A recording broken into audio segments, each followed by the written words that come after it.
Sabine here to talk to us, and without further ado, I'll turn the time over to you. Okay, well, thank you very much for having me and for the introduction. And yes, so good morning and or hello over here. I see there are people from familiar names, which is great. So yes, my talk is on one very specific topic of my wider interest area is really around inclusion, especially in relation to linguistic minorities, however wide we want to see that. And so that's why it might have sounded quite broad, but I think there are very commonalities when we talk about inclusion and access to for example, to media and via different types of translation, or inclusion and access to critical information, but also to public services. And one of my very long-standing research interests in this field is linked to interpreting, and yes, in particular to remote or distance interpreting. And that's also what I would like to focus on today. So this is mainly linked to a technology that is in itself not particularly new anymore. It's telephone and video link-based interpreting. It's not AI, but of course we can also possibly later on talk about how other technologies come into that. I, in fact, also want to start a little bit with in this wider relationship between interpreting and technology, but I will do that once I have shared my slides. Just give me one moment, please, to share the right type of slide here. Bring into the right mode of presentation. So, yes, can you see my slides in the presentation mode? I can't see anybody at the moment, so you have to say yes or no. Yes. Yeah. Yes. Okay. Cool. I can't. I've forgotten how I do this. How I can actually see people while I'm presenting here. But anyway, so yes, here you all are.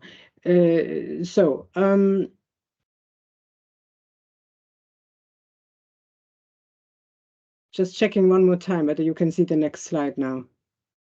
Yes. Okay. Yes, Yeah, cool. yeah. Thank you.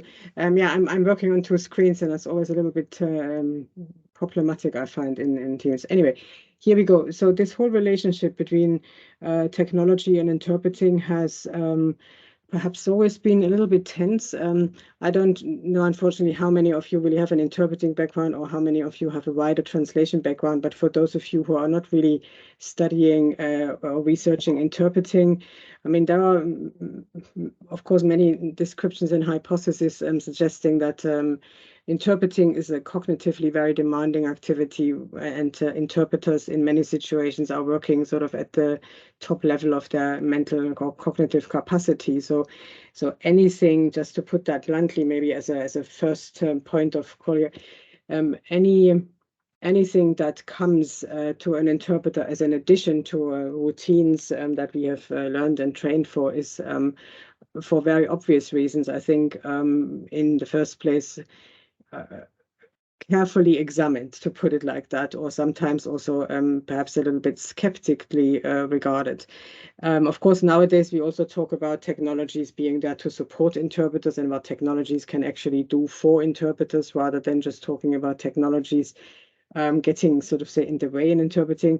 But as I said, the relationship has been problematic over time. Here is one of the very famous, I think, photographs which is supposed to mark the beginning of simultaneous interpreting. This photo is actually taken from the 1940s, from the Nuremberg processes, when in simultaneous interpreting was in fact not happening for the first time, but happening for the first time on a larger scale. And when the interpreters then were absolutely not trained in that, and for them it was a new technology that they had to get to grips with. So there are some parallels between that and what I'm going to talk here today, which is what we have here in the middle, technology mediated interpreting, where the technology is also used to actually deliver the interpreting service, so that it has in common with the old simultaneous technology. But now, of course, we are looking at telecommunications technology, so telephone or video conferencing, to deliver an interpreting service. And as I have tried to show you a little bit on that slide, that type of area of interpreting and the connection between interpreting and technology here is, of course, embedded in other connecting points. So yes, on the left-hand side, just to say that we have a number of technologies nowadays that we can use to support interpreter preparation or to provide other types of real-time interpreting support. So showing glossaries on screen, or using even automatic speech recognition, for example, to highlight either a whole source text or part of a source text to an interpreter while they are interpreting. So there we really are also talking about how technologies can support the interpreter. And we also talk nowadays, and we see the emergence of, so on the right-hand side, of more hybrid modes where techniques that we know from interpreting and techniques that we are familiar with, like in subtitling or translation, might come together, like in re-speaking. And of course, on the right-hand side, there is something I'm absolutely not going to talk about today, but of course, there are now all technologies that try to, in some areas, replace human interpreting. So text to text or text to speech translation, fully automated. That's was also very much on the cards, although not necessarily ready to go and to replace an interpreter. So I'll stick with my topic, the technology mediated one, which has different names. Remote interpreting, distance interpreting, yes, technology mediated interpreting. The latest standards from the International Standardization Organization have gone for the term distance interpreting, but acknowledge that remote interpreting is also a widely used term for this.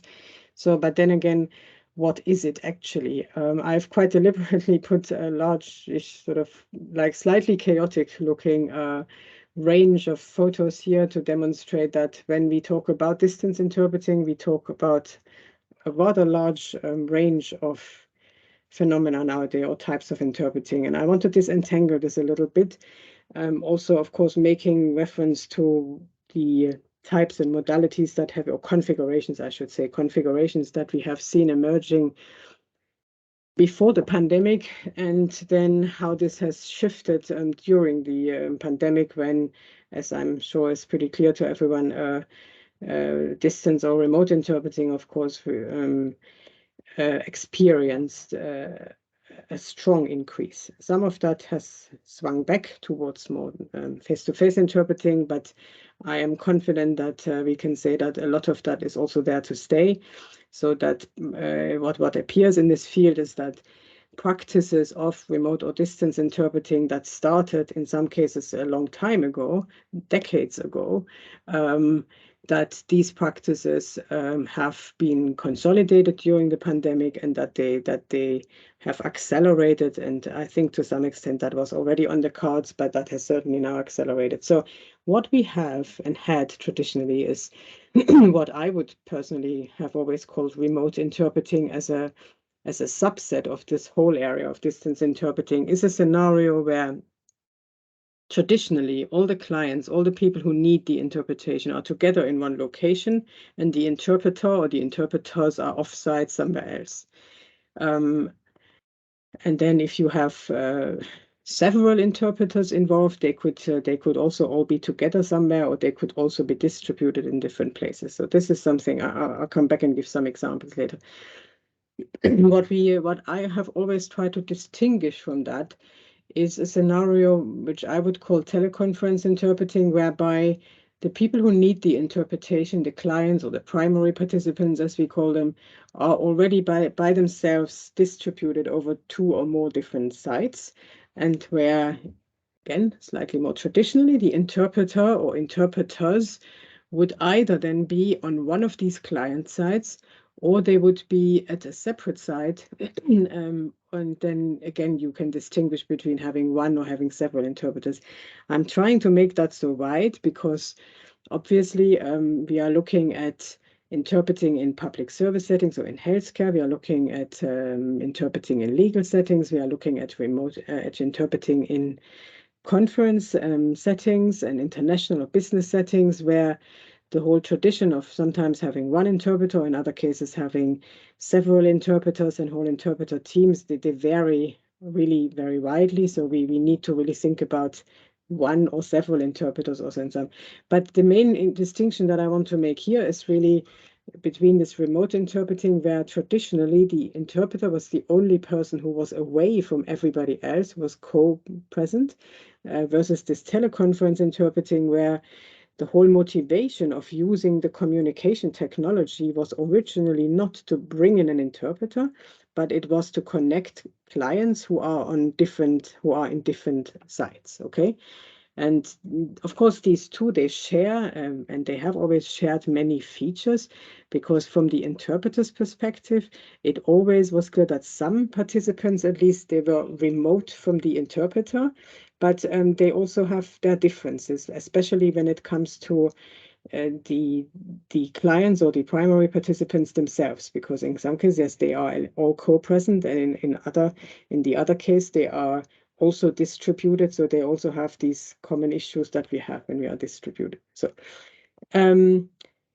of course, so I've highlighted here what was common before the pandemic. As I said, some of these are really not new. Some of this has started in the 1970s. It has grown over time with ISDN and better telephone lines, which were used to do just about a video conference, often a very wobbly video conference. But that happened in the 1990s. Then when broadband internet came, of course, this whole area expanded. But the two scenarios that I've highlighted, they were the most common ones, I think, in different fields of interpreting before the pandemic. Now, of course, we have seen that this has all shifted towards the right-hand side of my graph, that we see a lot more of this teleconference interpreting. That term, I think, is probably not even that wonderful anymore. But clearly, what we see is that clients and interpreters are all in their different locations as much as we are here today. In principle, that has also become a very common scenario for interpreting.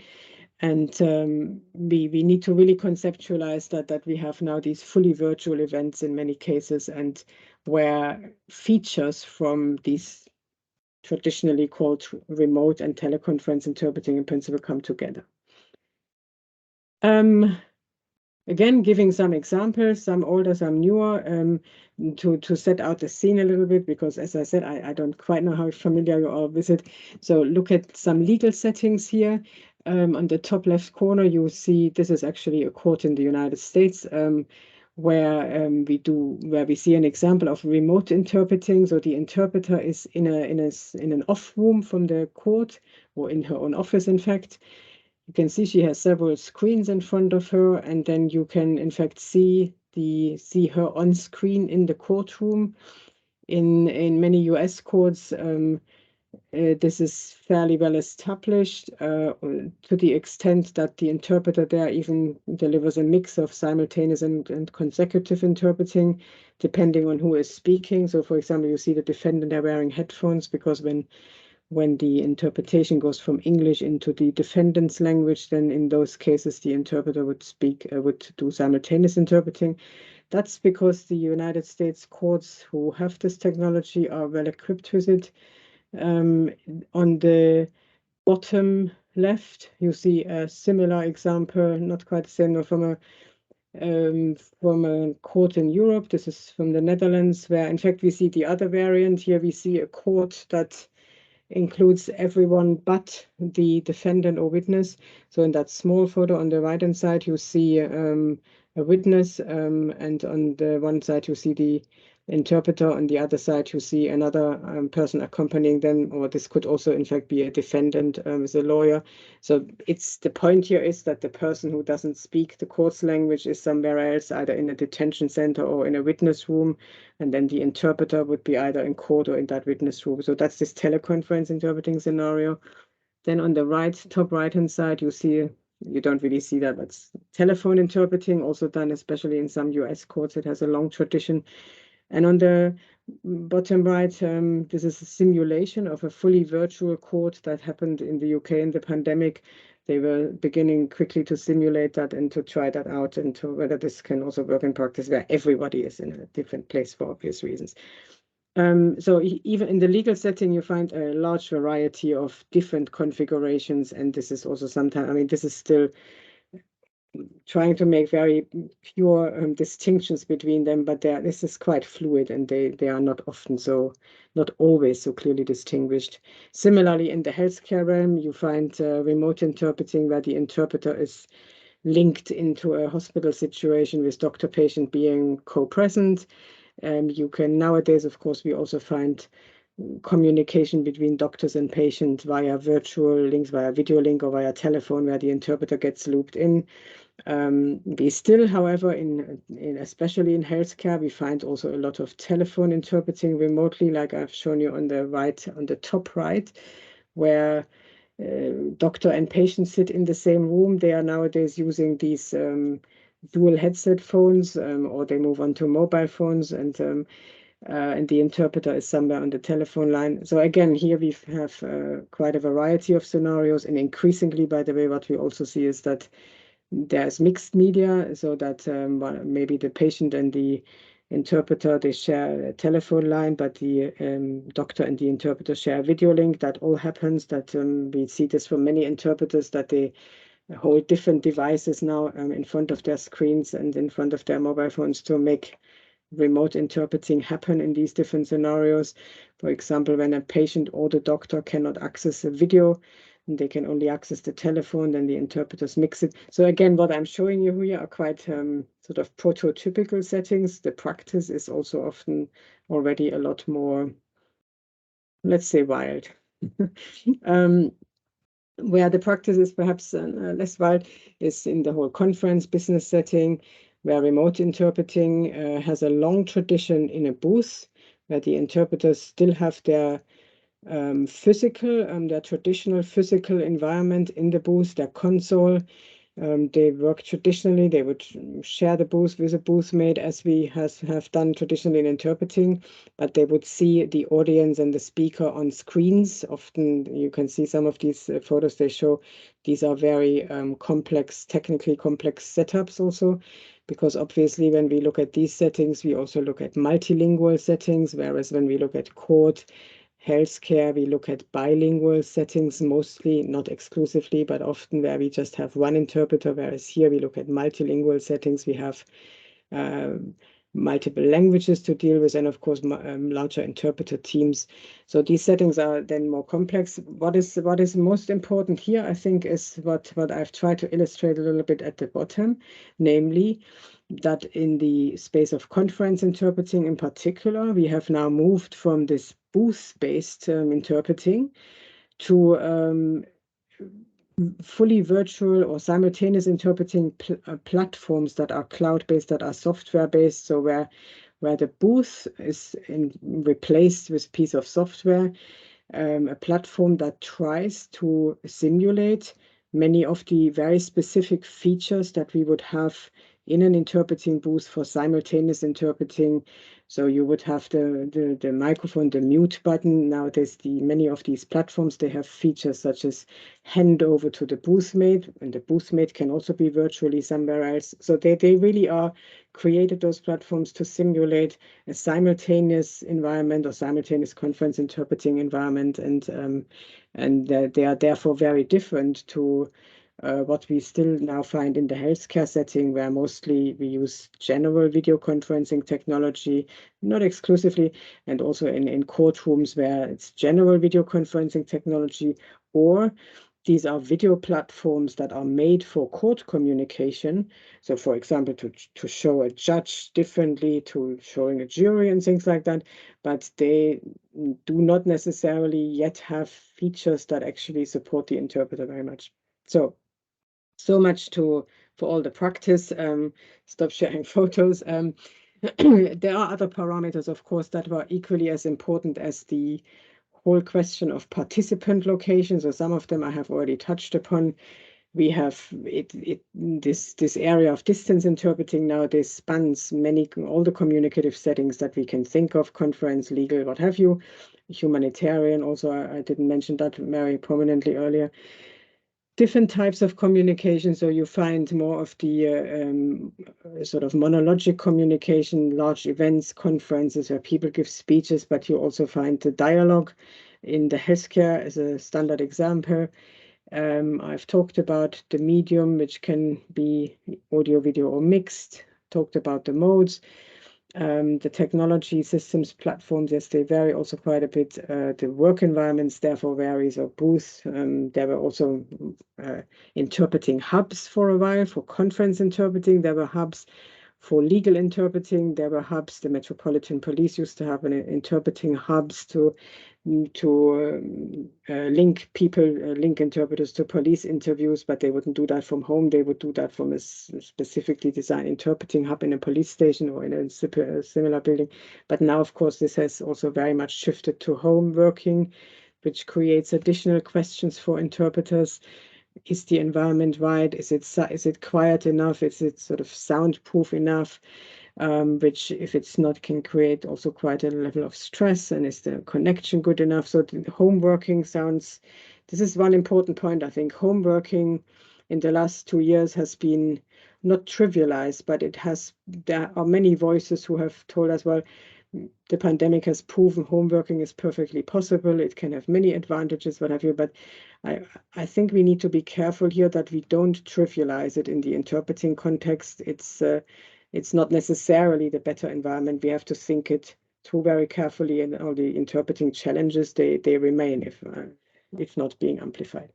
So technical setups, for example, speaking of home working, technical setups have begun to vary now. How many screens do people use? Cameras, is it one, which makes positioning quite difficult? Is it several ones? Who switches? Do you have the right microphone as an interpreter? Do you have your own microphone, or do you have to share it with other people? And so the what I wanted to do here is to give you a sort of some flavor of what all this looks like in practice. So it's a very complex system, if you like. So the and then we talk also, finally we talk video mediated, telephone mediated, we talk remote simultaneous, which is something in between perhaps. So yes, how do we approach such a complex phenomenon in research? How can we position it there? So in the first place, what I always find very important to stress is that we are still talking about interpreting in the first place when we look at that. So, or if you like, we are talking about interpreter-mediated communication. So we should look at it from the interpreter's point of view, also from the point of view of the people who take part in this, who receive and who need the interpretation, who communicate with each other. But so it's still about communication. And so everything we know about interpreting and interpreter-mediated communication, the cognitive challenges, all the linguistic, pragmatic specifics and challenges, everything we know about social and interactional behaviors in interpreting, its cultural foundations, the whole spectrum, of course, shouldn't be ignored. That's the first thing when we talk about distance interpreting. It's not just a technical phenomenon, it's a communicative phenomenon. Technology comes in as an additional dimension. Interacting, so where we interact with technology, so we could see distance interpreting as a complex instance of human-machine or human-computer interaction, of course. So we interact with technology, and through that technology, we interact with the other participants, more or less. That's how I would want to position that. So we often, in the past, we have often said that interpreting is a very situated activity, because traditionally, of course, the interpreters were very much in the same room, sitting very much on the same table as all the others, or at least in a booth in the same room. But now we are distributed. So arguably, of course, this distributed is the new situated. That's a new situation, but it's a very fractured, as we say, ecology. Everybody is somewhere else. Everybody has slightly different realities. So it's morning where you are, it's afternoon where I am, and so on and so forth. So the main, I think one very overarching question in all of this here is how we can come to what might be an optimal symbiosis between human and machine in this context of distance interpreting. And perhaps as a bracket here, I would also think this is an overarching question in our day and age now, how we can come to a optimized human-machine ecosystem or symbiosis, more broadly speaking, when we bring interpreting and technologies together. But that's not my topic. The topic is really the distance interpreting. So what kind of research has been done? I want to talk a bit about that and give you some illustrations. And my main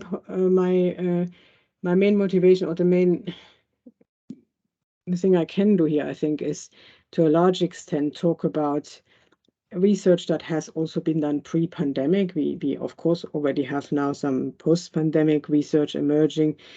I say this, and I think in interpreting research, it is quite important to be aware of the distinction of when these studies were done, because of this shift that I've outlined, that the shift towards even more diversity in this whole area, and of course the increase and how that has affected interpreters and so on and so forth. However, I would really also like to look back at some of the older research and look at it in light of what we can learn from it even today, because I believe that the research that has been done so far on remote interpreting or distance interpreting is still largely relevant. We have to add new dimensions, but it's not to say that the other research has stopped being relevant. So there has been interesting research in the area of user experience.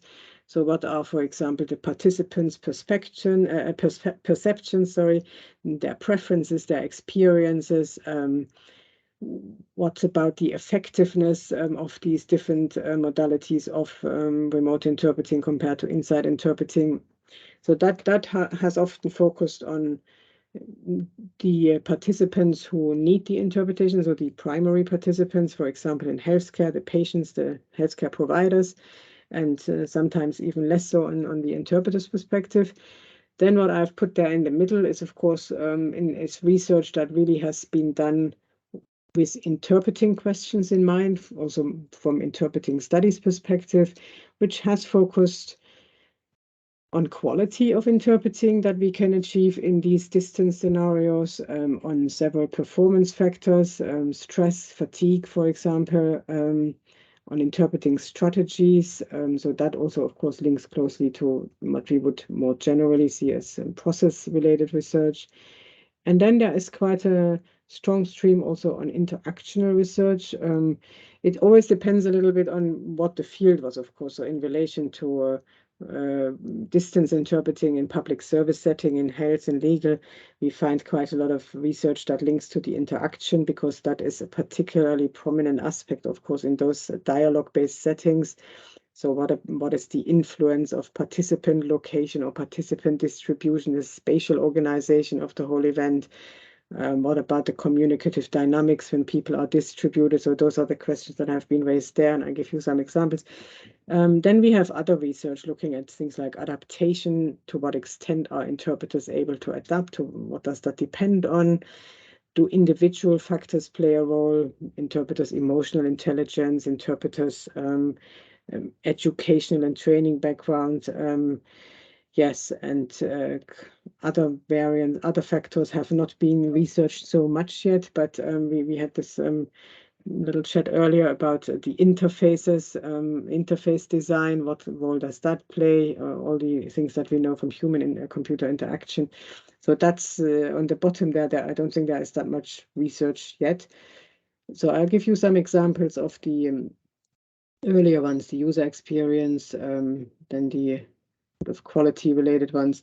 Let's start with user experience. And what I want to do is I want to give you, maybe I can jump over that. So in this area of user experience and satisfaction also, that research has, like much research, I think, in distance interpreting, has taken a comparative perspective. So this research is very prominent in the healthcare area, has often also been carried out by scholars from the health sciences, so for example from healthcare management, who were interested in ultimately finding out what is the effectiveness of telephone or video-based interpreting compared to on-site interpreting, with a real life aim behind it, namely to see whether on-site interpreters can actually be replaced effectively by telephone or video interpreting, and whether that then still works for the patient satisfaction, and of course also whether that works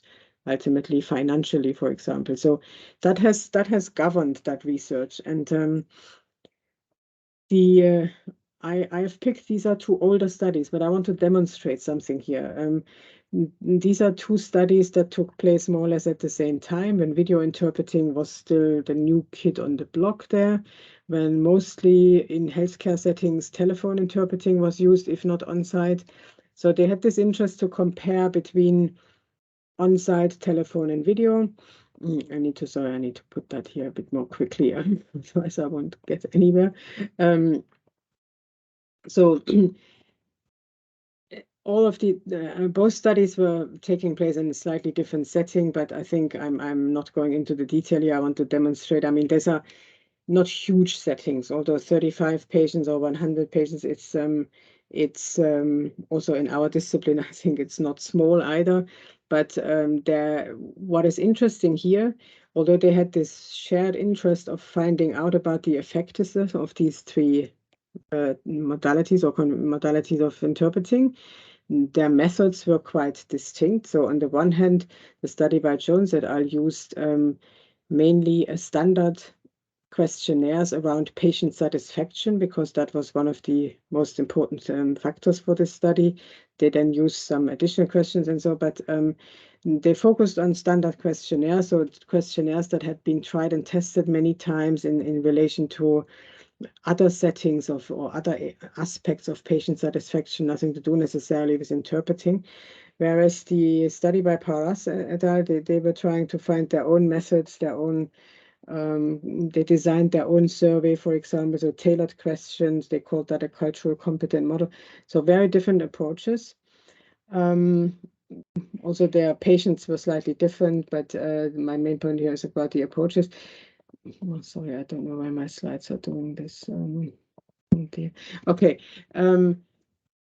What we see is that in the study of by Jones et al., using these sort of tested means of measuring things like patient satisfaction and patient enablement, they saw similar levels of satisfaction, but they also saw that, interestingly, video interpreting was lower in the satisfaction levels than telephone and on-site interpreting.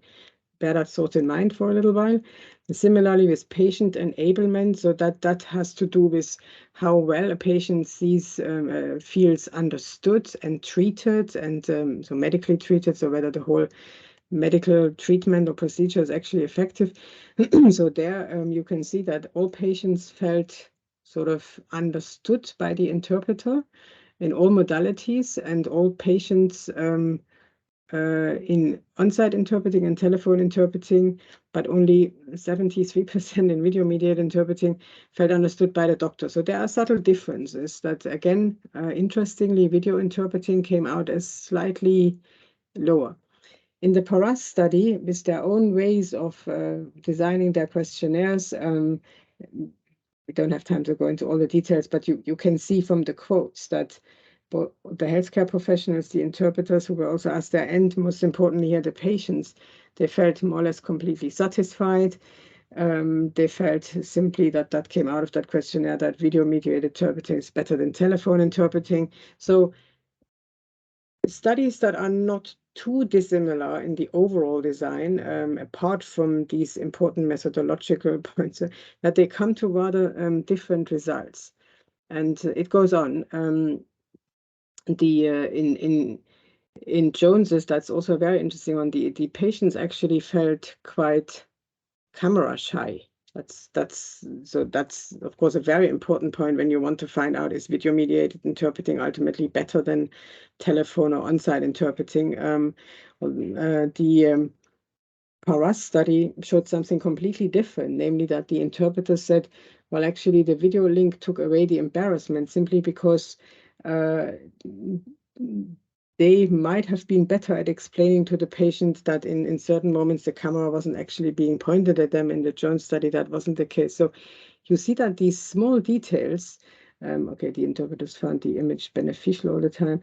You see that these small details ultimately built up in those two studies to come to rather different conclusions about the suitability of video interpreting, telephone, and on-site interpreting.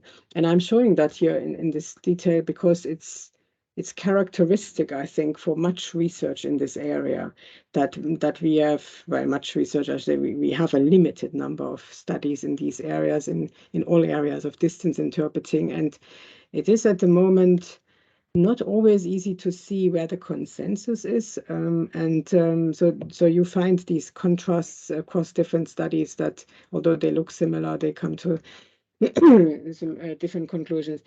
There's some consensus, and that's what I want to demonstrate on this next piece of research here. Price et al. Again, that's quite a while ago now, but it was quite a substantial survey-based study, again, to find these differences between the three modalities and the suitability.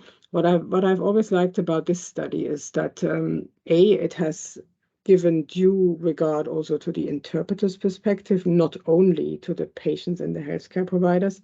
These are arguably, of course, the final recipients of that, and the communication is for them and it's about them, clearly. But I don't think we can do this kind of study without factoring in what the interpreter's perspective on all of this is. So what comes out here very well is that they have actually tried to find or to paint a more nuanced picture between where the different modalities, on-site, telephone, or video-mediated interpreting, can be understood as appropriate or not. So they point to straightforward information exchange, things like appointment making, versus much more sort of parts of communication in the healthcare system that is much more nuanced. Excuse me. So, for example, assessment of a patient or other complex scenarios, or where patients have complex backgrounds or educational difficulties, and so that in those cases, of course, in-person interpretation came out as being much more effective. And then they've also looked at the different modes, telephone and video interpreting, trying to argue that mostly, if anything, then video interpreting is better. But again, we need to bear in mind that this is very dependent on the actual circumstances of one particular scenario. So there's, as I said, in this space of patient experience, satisfaction, also in some cases interpreter experience and satisfaction, but not always taken into account. And there's a lot more research even than I've listed here. This goes through healthcare, legal, also to some extent conference interpreting, or across different settings like Corpus Pastor and GABA, for example. So what we generally find is high satisfaction with on-site interpreting. Mostly video has been seen as more effective or satisfactory than telephone, but not exclusively. We also see benefits highlighted of some of these distance interpreting modalities. But we certainly see that the levels of satisfaction are associated with specific factors. So really the answers are in the detail there. Just to give you one more example on this, in a study that we did here in Surrey on legal interpreting, we did several studies in this area of legal interpreting and video-mediated interpreting. In this particular study, this was a survey among about 150 interpreters across Europe on their perceptions of video-mediated legal interpreting. But a large number of these participants were from England. And what we found was that the interpreters in England differed quite widely in their views from interpreters in other European countries. Long before Brexit, okay, this is definitely not Brexit related. It is related to the fact, I think, that England is a very early adopter country when it comes to video links in court, video links in the legal setting, and therefore also interpreting in such video links. Most of these video links, they were links between courts and prisons, so they were not made for the interpreter, but as I explained before, it was one of those scenarios where the interpreter then had to fit into the video link. And because this technology that was used for that in England was at the time already relatively old, it was certainly not implemented with interpreting in mind. That then, I think, is one of the reasons here why the satisfaction levels among interpreters are a lot lower in England. And so we, of course, have some backup in the study. So when you look at, we ask them, for example, we ask the interpreters, for example, I'm just picking one question here. Yeah, that's how they were able to relate to the equipment. So were they able to, for example, move the camera or adjust the volume? That is, of course, always very important for an interpreter. Can I adjust the volume that I hear the sound? Can I see documents? And so you can see that in the subsample of England, most of the interpreters said, no, I can never do that, or I can only sometimes do that. Whereas in other European countries, we lumped them all together because of the sample sizes. But the picture was more positive. And that has certainly to do with the fact how these courtrooms in other countries are equipped. So, for example, in the Netherlands or in Austria or some other countries, video conferencing in court was a much more recent phenomenon. Most of the Dutch courtrooms, they were kitted out with video links in the 2000s. So the equipment was much more modern, so which enabled better interaction with that technology. And so, I mean, that is now not to claim I have found the link here, but it points to this in this direction, how context dependent that satisfaction is, in this case, the interpreter satisfaction. So that, I think, gives us some hope, so to speak, because it does suggest that if video or distance interpreting, maybe also more broadly, is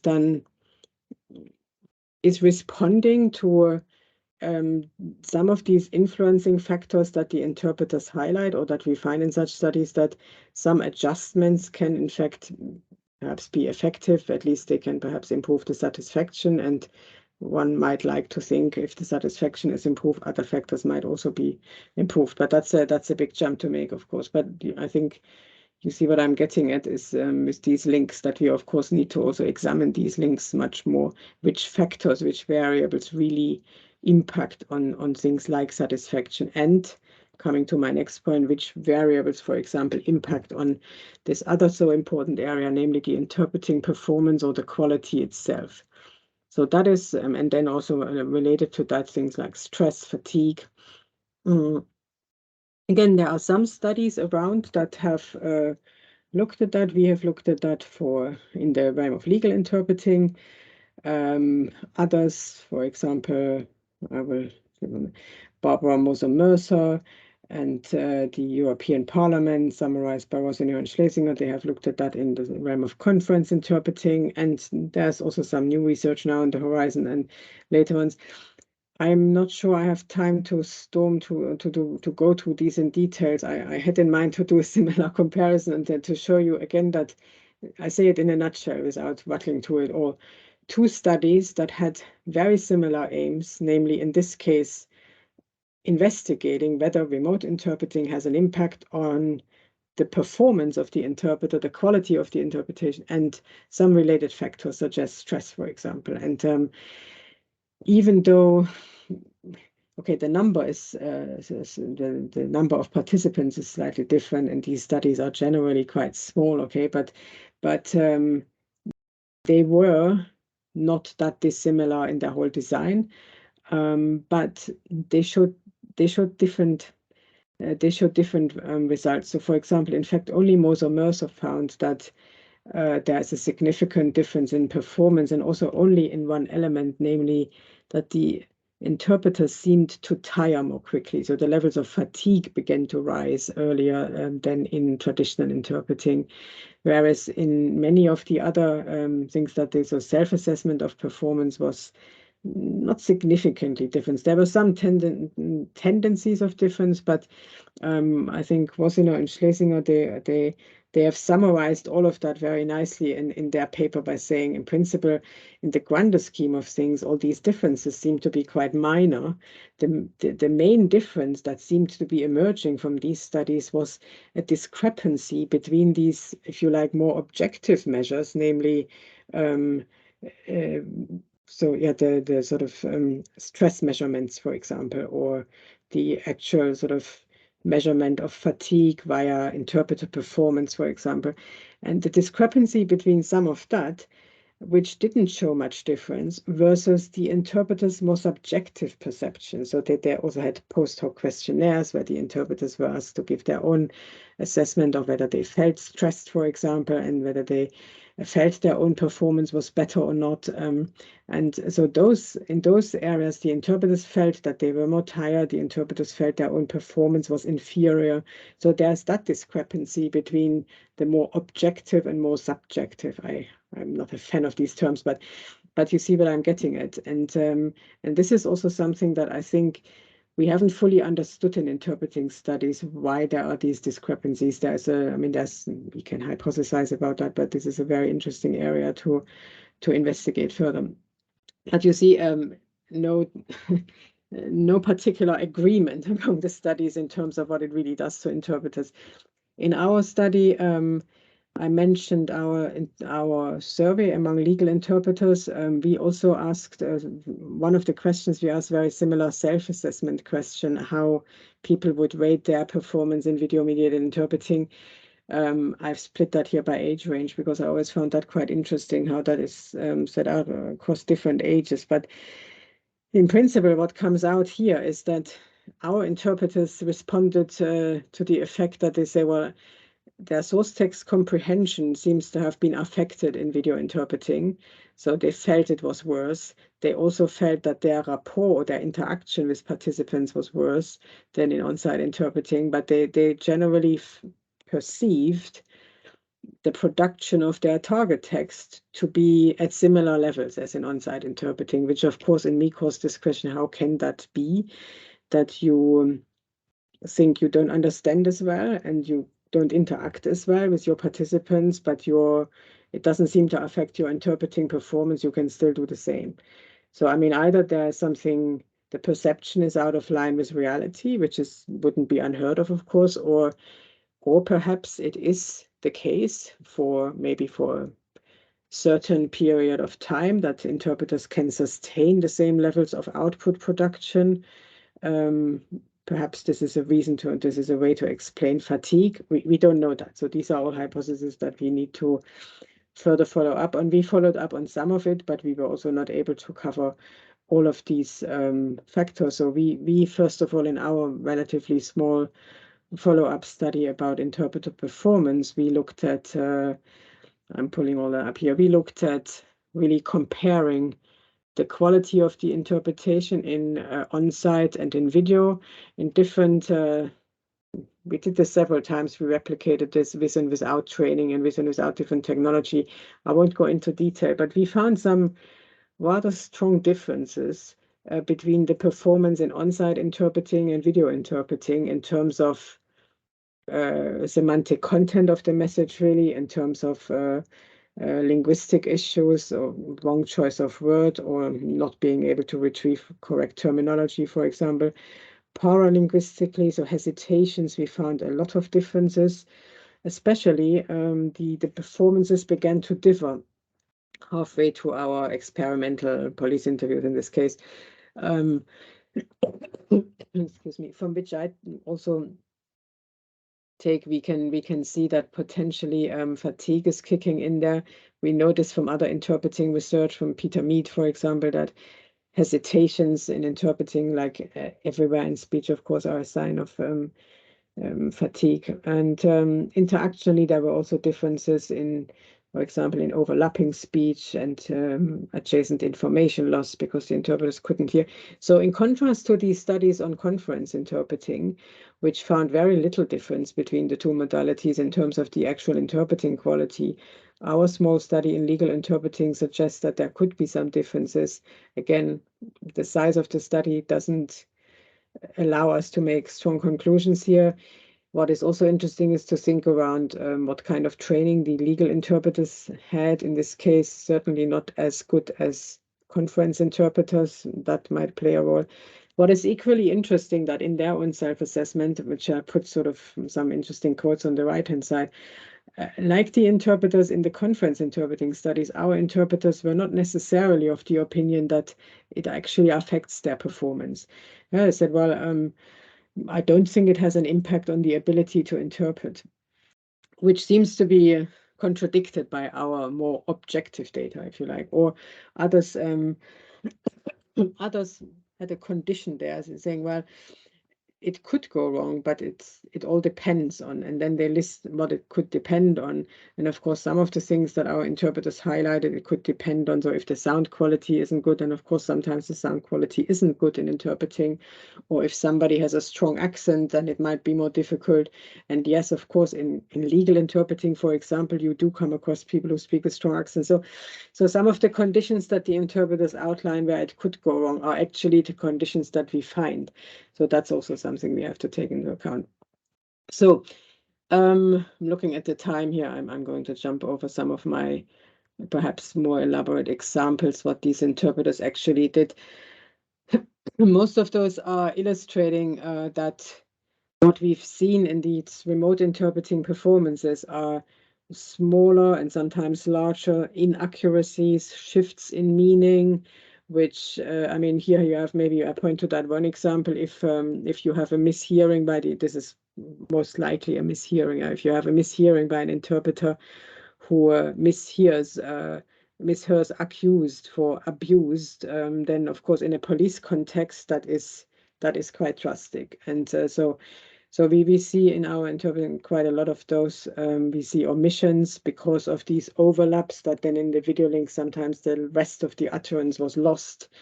Also some of them, again, if you look at them in a police context, even though they look trivial in a police context, if in a fraud case, the information that somebody who is accused of fraud is working part-time, it does say something about the person's financial circumstances. So it is in fact important. And I think in a police context, pretty much everything is really important. So there is a high level of accuracy, of course, required, like in most interpreting contexts. And so, sorry, you see that this kind of detailed investigation, and again, that is only one part, that is only looking at the actual interpreting quality, not much else. That would also be quite important. So, what kind of strategies do they find to overcome such problems? How long can they sustain these strategies? When do they actually, what happens when they tire? So there's room to do much more, especially also a lot more research into the actual processes. So finally, very quickly, the interactional related research has shown, again, differences. Where do I start here to differences in, I will give you some examples, jumping over some of this. So yeah, there is one of the debates that this research on spatial organization. So how do I what difference, for example, does it make whether the interpreter is on one side or on the other side? So in a healthcare communication situation or in a court situation, that has been debated quite a lot. And so one of our colleagues who worked on our project also in France, he had a very interesting study, an observational study. That's a rare case in legal interpreting, where he was actually allowed to record video court hearings, immigration hearings in this case, and where in some of the hearings the interpreter was so the asylum seeker was also always remote, and in some cases the interpreter was remote together with the asylum seeker, and in other cases the interpreter was in court. And there is, of course, this question naturally, what is better? As in, what is better for the outcome? Ultimately, I think the question should be, what is better for the outcome of the court proceeding? So what is better for justice, for fairness of justice in this case, of course. And so the observational study that Christian Licop and others did showed some really interesting examples that illustrated that when, for example, when the interpreter was away from the asylum seeker, so when the interpreter was in court, there are instances of what happened was that the asylum seeker was embarking on an extended turn, or basically telling their story. And the interpreter needed to chunk that. So they were trying to find ways of intervening and interrupting the asylum seeker so that they could interpret, because this is consecutive interpreting. So, and then what then happened is that the next speaker tended to be the judge or somebody else in the courtroom who may not have, who didn't always realize that the asylum seeker hadn't finished. So, but because the interpreter had also limited ways of indicating that or intervening there, then that was basically taking away the opportunity for the asylum seeker to finish the story. Whereas if the asylum seeker had been sitting next to them, they would have perhaps perceived that better. I'm not sure whether I'm explaining this very nicely in this short space of time, but so we have some evidence here that the interpreter location makes a real difference. And that's also something that I think we need to investigate much more.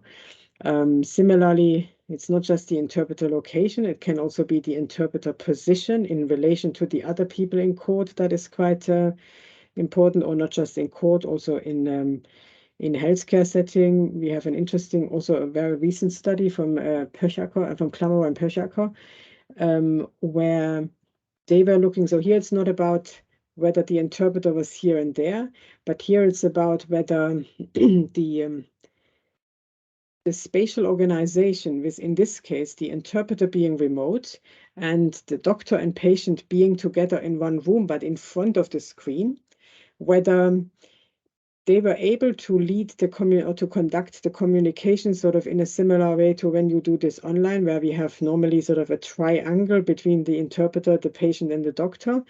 And here, what they were able to show also from an observational study is that the doctor in this case felt he had to, in principle, share his attention between the screen towards the interpreter and the patient on the other side. And he had to find ways of controlling that communication, again, via chunking. He was sort of trying to deliver very short turns so that the interpreter could keep up with the interpreting, and then it would continue again. So he found they even looked a little bit at the kind of strategies that either interpreters, or in this case also the main participants, find to make that communication work. So to adapt to that relatively new communication context and to come up with different strategies to make the communication smoother and avoid problems. So that's also, and here I have one maybe final example where sometimes interpreters in our own study, this is the one with the police interviews, even pointed out when they felt they needed to reorganize the space or the positioning. So we had this one interpreter who felt fairly annoyed that one of our participants, simulated of course, was muttering and was not looking at the screen. And she says, basically, I notice when you speak, you always lower your head, and where maybe you could you could sort of look directly at me and talk directly to me. That would make it easier. Of course, not really realizing that he shouldn't have looked directly at her because he should have looked at the police officer. So this is also spatial, in terms of space, there are quite a few issues around the multimodality of this, the gaze direction of this. Again, lots of food for thought there. I'm going to, adaptation potential is also interesting. I'm trying to wrap this up a bit, okay? So we have, I think we have quite a lot of evidence that distance interpreting magnifies all these known interpreting problems, which was my starting point when I was beginning to talk about the research here. That we have the many different dimensions of interpreting, from linguistic to interactional to cognitive and so on, that these are all difficult and full of challenges anyway in interpreting, and that distance interpreting in all of these dimensions seems to magnify these because of the technological dimension that adds other points. It requires adaptation. And what I find also very important here is that it requires, the adaptation can sometimes take place, it seems, at an individual level. So we just saw some of these examples with the spatial organization where people find individual strategies to improve the situation. In other questions, of course, it also raises sort of adaptation points that go far beyond an individual. I mean, if the camera is in the wrong place and you are not able to move the camera and so on and so forth, I mean, there are certainly limits to this individual adaptation, which means we also have to think much more, I believe, about the system design. So many of these communication platforms nowadays, be it video links, be it Zoom, be it something that we are using here, be it anything of that kind, they are not necessarily made with interpreter-mediated communication in mind, and I think that's something that still needs to be designed a lot better. Awareness, that's always a point. I don't think I need to focus too much on that, but especially in the public services, awareness for the difficulties of interpreting, I think, is a moot point, and when it comes to interpreting remotely, that needs to be even stronger, that interpreters need the right kind of working conditions. And I think we have evidence here that this is not always a given. Recent trends, I think I mentioned most of these recent trends because that is, of course, not the question. All the research that has happened over the years is, in my view, still very relevant for these recent trends. We have new studies coming up. This is a little bit incomplete. Agnieszka, sorry, I haven't even included yours yet. I know it's coming up, where we have more focus on these more hybrid or fully virtual communication settings, sometimes also odd things that in legal settings we saw an increase in audio hearings, although I think that has gone away again now. We see certainly, let me pick the conference interpreting realm. I talked about that a little bit earlier. We see this move towards these software-based platforms, where we clearly we need to look at interface optimization. We can look at integrating other technologies that might help interpreters to cope better with the demands of remote interpreting. But it's also not there yet. We still see that Zoom is the most common platform there, despite the efforts to create better platforms there.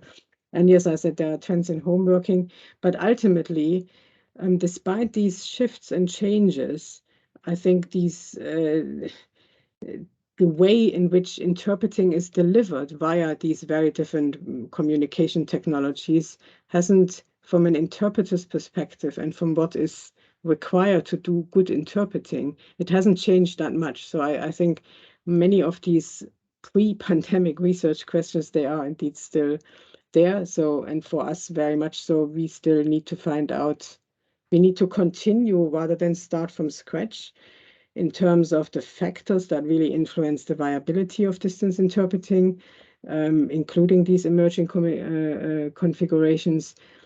We need to, I think, also in our field, look more closely at how we can capture or measure the influence of some of these factors. So I gave you all these examples around studies that showed rather different results, even though the design looked fairly similar. So we still have to be much better in figuring out which are the best measures that can actually explain these differences where necessary. So methodologically, we need to think about this. And then certainly, as I said, we should make distinctions between what can be resolved at individual level and why, and what needs to be addressed at a more sort of system level, and therefore needs different approaches to the whole design of this these platforms and similar technologies. Of course, there's always also that question, how can the problems that we identify in our research, how can they be mitigated? How can they be resolved? So there is also that question that links to, as I said before, interpreter support, but also things like training, guidance for political stakeholders, development of minimum standards. That's for the standardization organizations partly to do.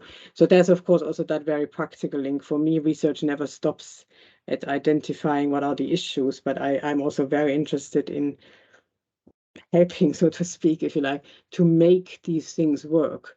knowing that, I mean, interpreters are needed in fairly critical situations where sometimes it is nowadays very difficult to have a face-to-face interpreter. So I think we also need to take that pragmatic approach to say, how can we make it work apart from understanding the problems? Okay, I think I'll leave it there. Thank you very much for your attention.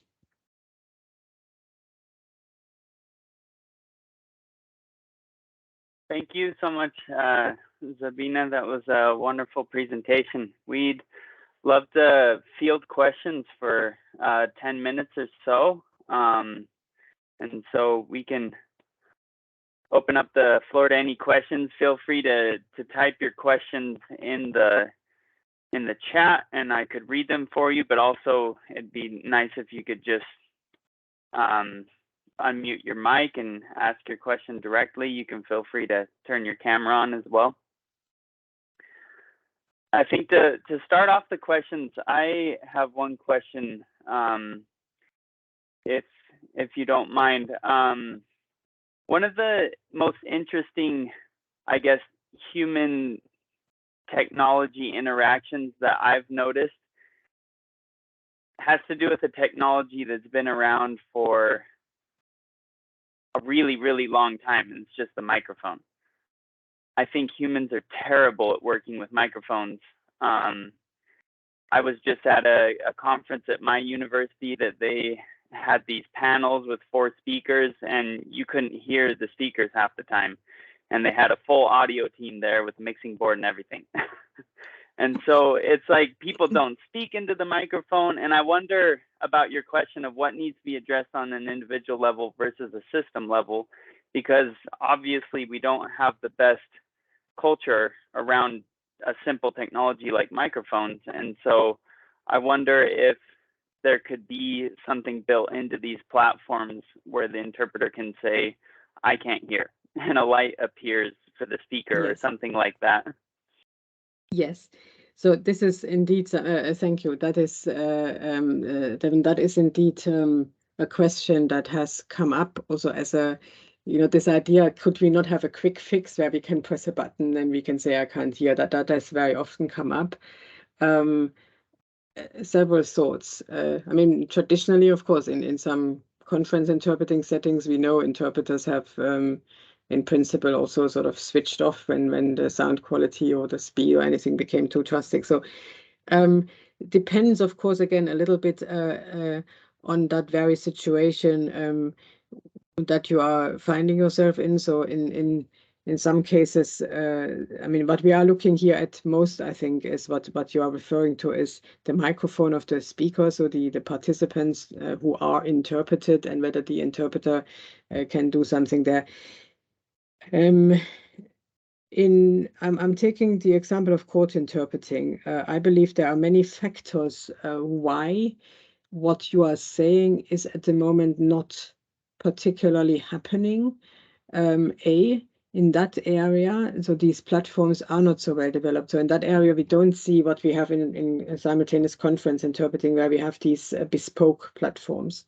So there we have, for example, we have Microsoft Teams in courts that is used there, or we have court platforms that are a little bit sort of adapted, but ultimately they are video links.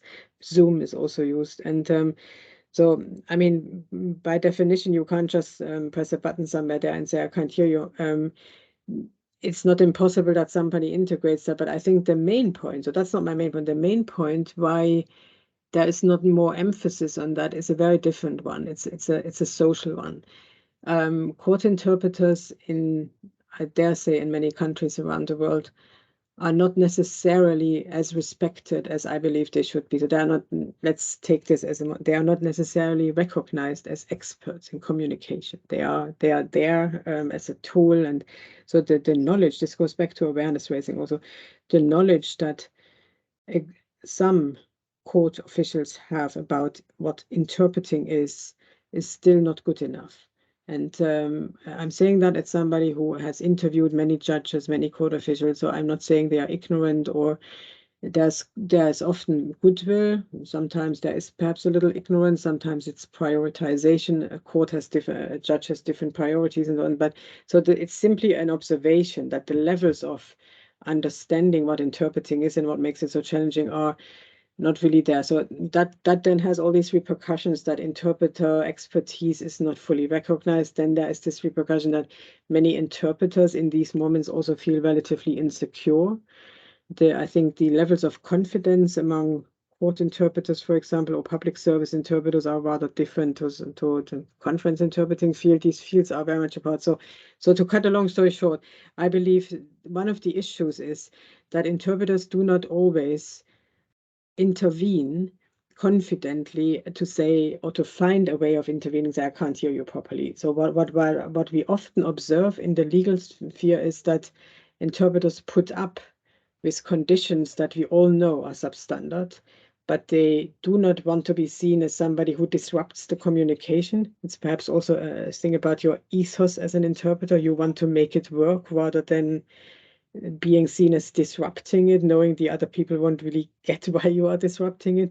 So they make do with bad sound quality.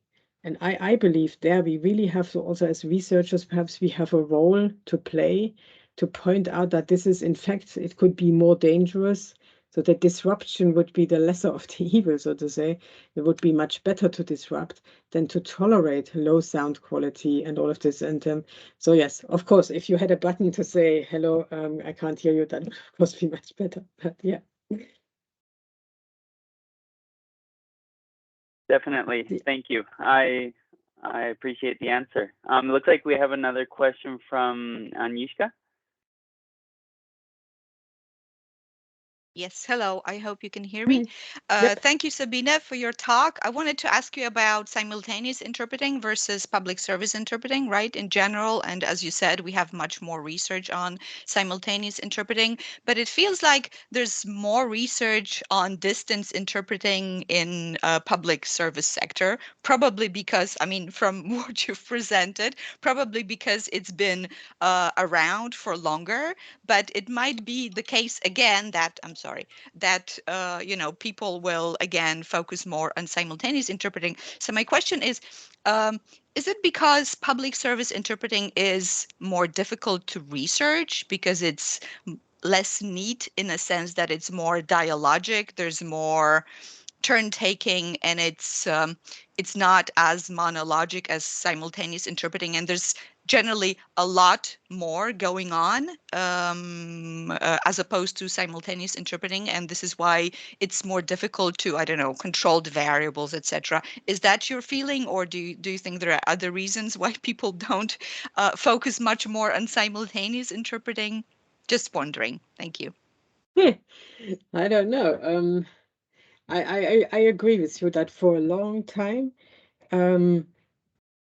remote simultaneous interpreting or the whole distance interpreting in simultaneous mode has not received much attention in research. So, I mean, until the pandemic, let's make that cut there, yeah, until before the pandemic, I mean, you can really, I think, two hands are enough to count the empirical work that's been done there. So, that has often puzzled me, given that long before the pandemic, that has already been a very important sort of a hot topic among the conference interpreter community. There was a lot of resistance. We perhaps remember the older AI guidelines from 2000, where what I call remote interpreting, with the interpreter really away from the others, was more or less literally, I would have to search the quote, but it was more or less literally portrayed as a deviation from a good use of communication technologies. So only this teleconference interpreting was kind of accepted by the AIC, but not remote interpreting. And so there was strong resistance from there. There was resistance from the interpreters in the international and the European institutions. So against the backdrop of that, it has puzzled me as well why there is little research on it. I suppose that the strong resistance has sort of, how should I say this? This is a bit of a hypothesis, but it might have led to some interpreter researchers who, of course, also have a conference interpreting background to not even wanting to touch the topic. I don't know, because it was seen as, I mean, my research, I've done a bit of research on simultaneous interpreting in these distance scenarios, but in dialogue settings. And then the other research I have done was on the legal side, on the legal interpreting side. But I remember also in early years or in legal interpreting that I did occasionally get comments from people saying, yeah, but you are promoting it. So basically you are researching it. So you are saying it can be done. No, that's not what I'm saying. Not at all. I'm saying what I had always in mind is that we need to research it to understand it, because if other people are looking at it from different angles, financial perspective, is it cheaper to do? And so then we don't get our voice in there. So I don't know. I can't really answer this. I think in the public service realm, it certainly got the attention from, let's say, from different disciplines. That's also an interesting one that I was trying to say this earlier, a lot of the research on distance interpreting in healthcare, the earlier one, has, we have to say, the shame of our field actually, not been done by interpreting scholars. It was done in the healthcare setting. But again, it was with that aim, a rather practical aim to see whether it works, whether the costs can be reduced, whether patients can be seen more quickly, and so it was from an end user angle. And maybe that has fired up more research in this area. So in healthcare interpreting and this, there is quite a lot, yes. And then, well, I mean, the other reason could be in legal interpreting.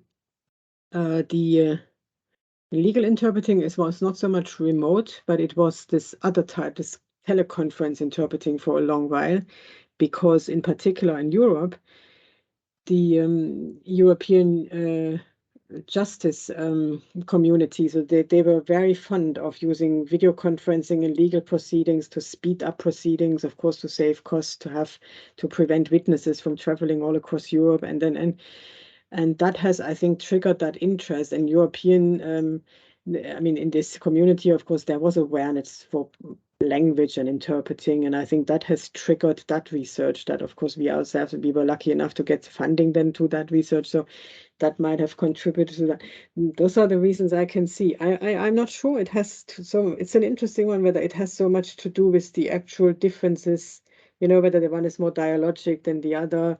Of course, when something is more dialogic, you have all these additional questions around the interactional problems and so, which are less in the fore. But then, on the other hand, I feel in conference interpreting and simultaneous interpreting, there are also so many other aspects that could be researched there. But more to do. Thank you very much. Mm-hmm. All right, thank you. It looks like Jan Klinghammer has a question. I do indeed. Hello, and Hello. for some reason, I cannot switch on my camera. It says video doesn't support, or the browser doesn't support the video. I'm sorry about that. So It's okay. I'll keep it short. I'm a conference interpreter myself, have been for about 20 years. Incidentally, a graduate of Kent State University as well, back 1998. And I just wanted to commend what you have said, Professor Braun. Excellent talk, absolutely spot on as far as the analysis is concerned. And just wanted to quickly echo what you said at the top, that the pandemic has probably changed our profession, the interpreting profession. I can say for sure the conference interpreting profession, probably for good. I mean, not everyone likes it, and I have experience working with a few platforms. I don't like it either, but it's a fact of life that we will never go back to pre-pandemic interpreting situations, I'm afraid. And on the good side of it is it's going to be a lot of research for you and your colleagues, and there'll be many more plethora at the moment already as we speak of those SITP, those simultaneous interpretation delivery platforms. Some better than others, but anyway, I again would like to thank you. Good luck for your future research work, and I'm sure there's going to be plenty of work in that field. Thank you very much. That is very kind of you. And yes, there will be a lot of work. And you've just also seen Agnieszka, who is also now working in this field. There is a lot of work. Can I ask you, from the practitioner perspective, do you have something that springs to mind where you say this is really something that should be researched, something that bugs you when you do this? Well, absolutely sound quality. I'm not Yeah. not sure if you're aware, the interpreters of the European Parliament are currently on strike, and I don't know what the situation is like now, but precisely because of poor sound quality, and there has been an earlier issue also at the SCIG, which is the interpreting service of the European Commission. Toxic sound. I know a number of colleagues, not too many, but a few here and there, who've actually had what's called sudden idiopathic hearing loss. Yeah. Which is where your hearing faculty disappears. I mean, for days, a couple of days, comes back, of course, but it's a clear warning sign that subjecting yourself for an extended period of time, and this is what happens. However good those interpreting platforms are, sound quality is never 100%. It's never brilliantly good. So that needs to get better, and there are a number of platforms that are now doing better, but still, that's it's still not a given. And the second that really bugs me working on those platforms is if you're not co-located, as they call it. So if you're doing true remote from your home or from elsewhere, and your colleagues sit in other parts of Germany. I'm based in Germany. They may be sitting in other parts of Germany, other cities, but also other parts of Europe and the world. I mean, that has happened before. Yes. Again, if you have a good platform that allows you to set up a virtual booth, that is a big bonus. But many platforms don't do that. And even Zoom now, Zoom is offering what they call an interpreting function. It's not really an interpreting function. It's just they're adding a second language channel that you could use. It's still lacking read or relay functionality. So that sort of thing. Sound quality and rapport or co-location is a bit of a challenge, I think. Very interesting. Thank you. Just a very brief comment. Yes, sound quality, I think that is high on the agenda of also some of the more recent studies. I haven't commented on those here very much because they are so much work in progress. I mean, as I said, so Agnieszka works on it. There are other people in other universities we are aware of. There are, I myself, we have PhD students working on some of these topics, but there are so much in progress. There isn't really sort of enough outcome perhaps yet. Sorry, that doesn't, I don't mean that to sound condescending in any case, but they are very new and they are evolving, but there will be more of that, I think. Yeah, with the true remoteness, that's also, of course, also something to bear in mind. So this will come. I think I forgot what I wanted to say. Sorry if it comes back to me. Yes, I wanted to point out there is one large survey that was completed during the pandemic by Camille Collard and her colleagues in Paris, and that was this. You may have seen this among sort of, I think, about 800 interpreters, where interestingly, and I think Agnieszka, you found the same, where it is so clear that Zoom is for remote simultaneous interpreting. It is by far the most used platform, and that the other specific bespoke providers, I mean, there are also about a dozen of them at least now, but they have such small market shares that it does raise this question in me. I mean, it doesn't raise the question why. I think we know why that happens, but what can be done to actually promote approaches that allow for more bespoke interpreting platforms where these features are better and they are true interpreting platforms rather than just adding a channel. And so that also raised that question in me, whether the development of these bespoke platforms is ultimately sustainable, or whether we need yet another solution, some more of a plug and play solution or things like that. So this is something interesting also to observe how this market develops, whether all these different platforms that seem to have such small market shares at the moment, whether they can actually all sustain themselves, or where that development is going to go, I think. Yeah, excellent question. Looks like we have another question, if time permits, for you, Dr. Braun, from June Pan. Thank you very much, Dr. Braun. Can you hear me? Yes. Okay, thank you very much for this very, very informative talk. So I have one question. So it seems that from the research you discussed, if I have captured it correctly, conference interpreters might have coped better as compared to their counterparts working in community settings. So what do you think may be the underlying reasons? Is it because conference interpreters are more familiar with or trained on technology use? Thank you. Okay, straight to the point, your question. Thank you. Yes, this is something that we have, we meaning colleagues like myself and others who think about remote interpreting a lot, have often wondered in relation to these studies that we have and where that seems to be the outcome.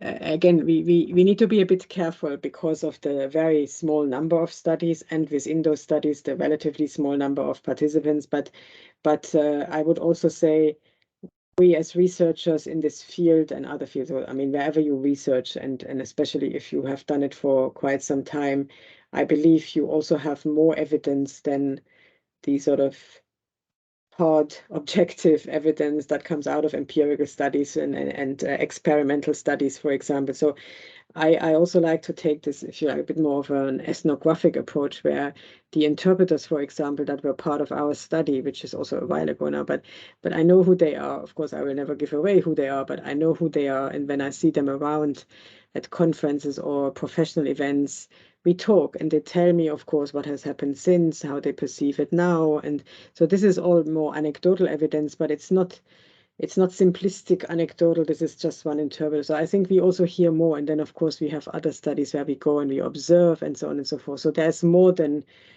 evidence, I think, than what appears in those papers. And that additional evidence, I would suggest, supports that hypothesis that you've just also reiterated, that potentially the conference interpreters are in a better position sometimes to cope with these additional challenges of distance interpreting than perhaps in a legal context. So for as far as reasons are concerned or possible explanations, I mean, one is certainly, I believe, what I outlined earlier, that the conditions of delivering court interpreting or healthcare public service interpreting I include court interpreting in public service. I know not everybody does, but everything non-conference interpreting, for instance, that the conditions to deliver interpreting services there are generally not as good, I dare say, as in conference interpreting. And I think that is also perpetuated, unfortunately, when it comes to distance interpreting. And now, of course, we have just heard Jan Klinghammer saying that in in distance interpreting in the conference setting, it's also difficult. But the standards are still, I think, different. And so that might explain, so the better standards generally, what the working conditions that you find might explain that interpreters can cope a little bit better. Also, I mean, Jan Klinghammer says this, the interpreters there are more, I think, in the conference setting, generally interpreters have a little more confidence also to step up and to speak out for their working conditions. So there is more pushback. That's why they are, and we've just heard the example with the strike, and there have been similar movements to pushback also. And yes, I think that is that combination of the working conditions and the other side of it, also a perhaps sensitive and tricky topic, but the other side of it, I feel, is, I believe, is linked to training or education. In many countries that are where I have some evidence and experience that I know about, conference interpreter training is much better developed than interpreting training in public service interpreting. So I also think there is, and again, this has many different reasons and factors. It has financial factors, social factors. And for example, I can say very plainly that in the UK, which is one of the countries where postgraduate study is very expensive, that is simply not attractive for people to come and study public service interpreting, because you earn very little as a public service interpreter. So it doesn't work that way. And in return, the universities don't necessarily offer the community languages that are required in say in the UK to do public service interpreting. So it's all of that. And then, of course, if your training is less solid, if you had less of an opportunity to train, then I think that also affects your confidence, not just your actual competence, but also your confidence in how you carry this out, maybe the flexibility with which you carry this out. And I think those are all factors that would make it plausible that there is this difference. I have to hedge my bets there. We don't know enough about it, but I think there are plausible explanations why there could be such differences.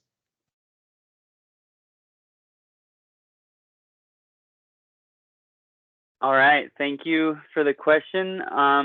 Dr. Braun, would you have time for one more question from the chat? Especially from Michael, yes. Oh, well, there's one question in the chat. Okay, yes, of course.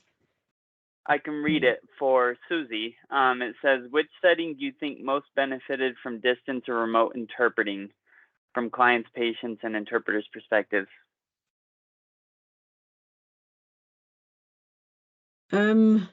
So is this, it seems that the answer is it the healthcare setting, or did you mean within the healthcare setting? So I don't know. I'm not really sure how the question is meant, I'm afraid.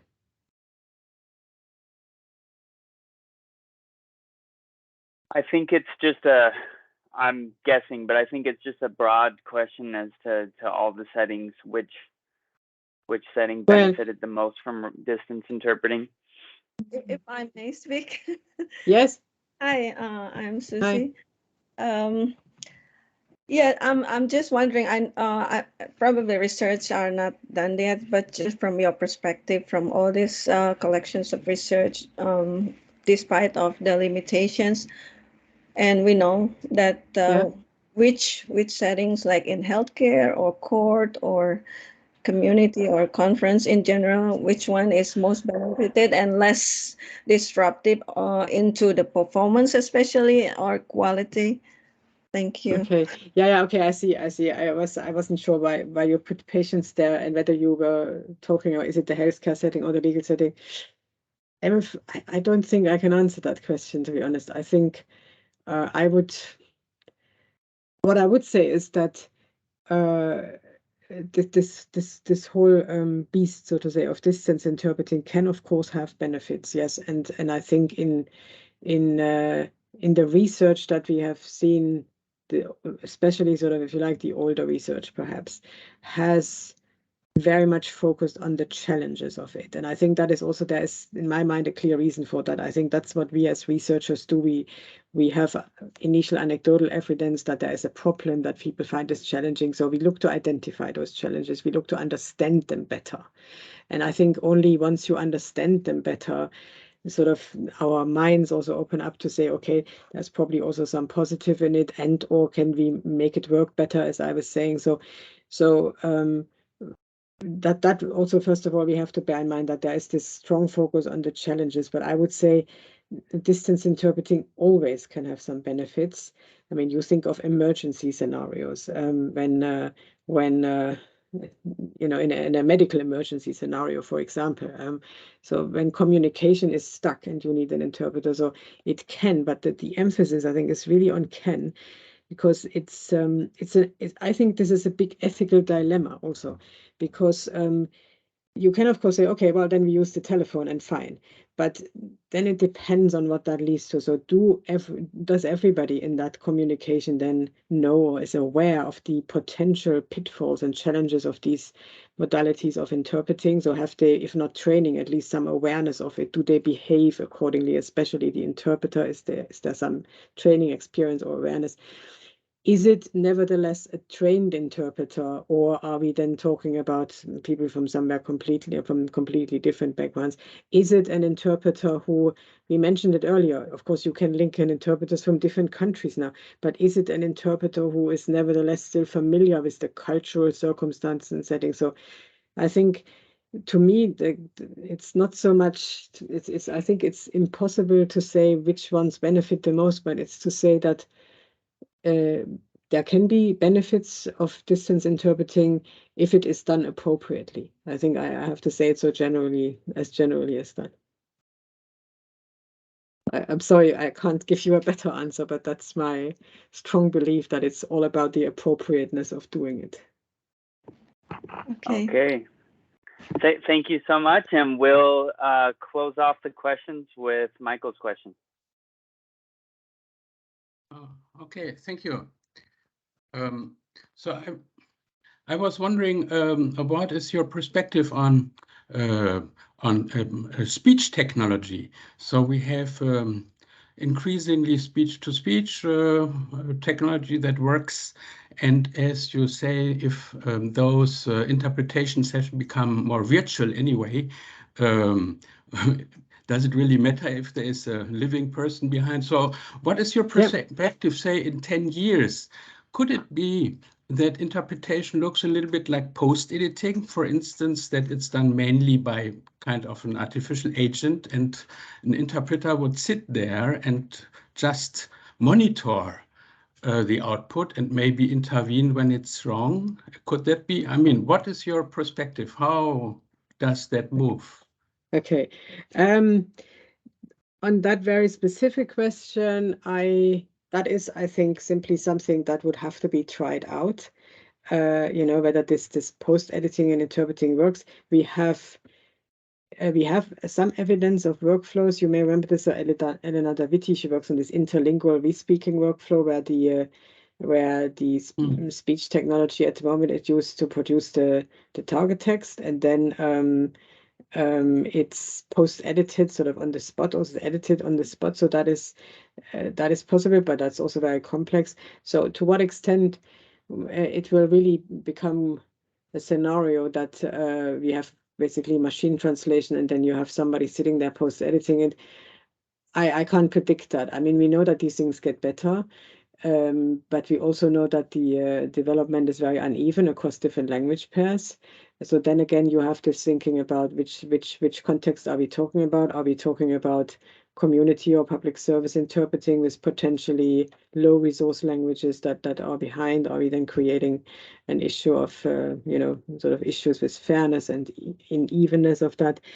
What I would say, what has begun to happen is, and that would be that is a completely different topic. It's too much to include, but what I'm also very interested in is that interpreters have in some healthcare settings and in sort of crisis refugee settings, there are attempts to replace the interpreter by it ranges from using Google Translate to using more of these bespoke language and translation apps that have been created, or sometimes they're not even full translation apps, but things like phrasebook apps where you work with pre-defined glossaries, and then it leads to very simple communication, of course, because often they only allow to pose a question and then a closed answer. So, but there are these attempts. What the small body of research that there has shown, I think, is that they don't really reach the levels of accuracy yet that are really required often.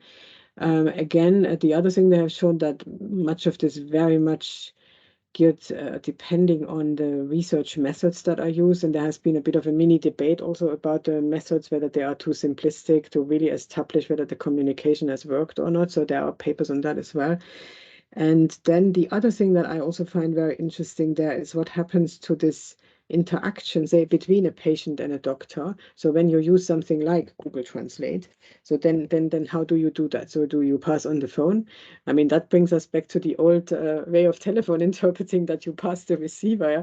And so we tried some of that also in Surrey in a mini pilot study to see, do people speak into that? Then, of course, you have another problem or source of error from the speech to the text and so on and so forth. Or do people type into it? Then are people literate? Can they type into it? So what I find interesting there as well is not just are these things accurate enough to do it, but also are these things from an interactional point of view, how not can we integrate them also? I think this will come by the people will use this, but how are we going to integrate them?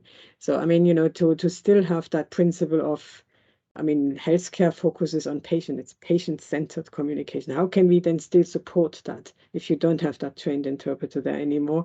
And that, I think, will trigger a whole lot of new questions around integrating these technologies with these different people, training them, making them aware where the limitations are. So that line of thinking I can certainly see. And the other thing with speech technology, I think we are already seeing. So some of our PhD students looking at that is really, can we use speech technology not to replace the interpreter, but to support the interpreter, especially in those scenarios of remote interpreting where we know it's more challenging. So does a transcript or as at least a display of terms automatically extracted with the use of AI and speech recognition, can that support an interpreter with their performance, or is that even more confusing because the multimodality of this blows us away? That I can see. Now we have another question. Thank you so much. I don't think there's any more questions. I think there's just a hand that's still up. Yeah, a comment in the chat. But perhaps you would like to speak, June? Yeah, sorry. I know it's been I just feel very excited of sharing this news that we're developing such a tool for our community partners, in particular NGOs and social enterprises who face a lot of difficulties during COVID. We were developing such a human supervised AI system here in Hong Kong, and we're very excited to share this news with you, but we don't know the feedback yet. Perhaps we can use the platform to collect further data to see how users and interpreters are going to react to this kind of technology, incorporated human supervised AI system for especially community settings. So that's the reason why I asked the question about the differences between community interpreters and conference interpreters and their reaction towards remote interpreting in particular. Yeah. That's very interesting. Share the news here. Yeah. I will follow you around. Okay, very interesting. Your message once we have the prototype and everything, and you're welcome to test it. Yeah. Very good. Interesting. You see, Michael, there is work in this space, I'm sure. Good. Thank you. All right. Well, thank you so very much, Dr. Braun, for giving us this talk and for opening up a really interesting topic to the community. And if we were all in the same room, we'd give you a round of applause. Thank you all. Thanks very much for listening and for all your interesting questions. Really enjoyed the discussion. Thank you.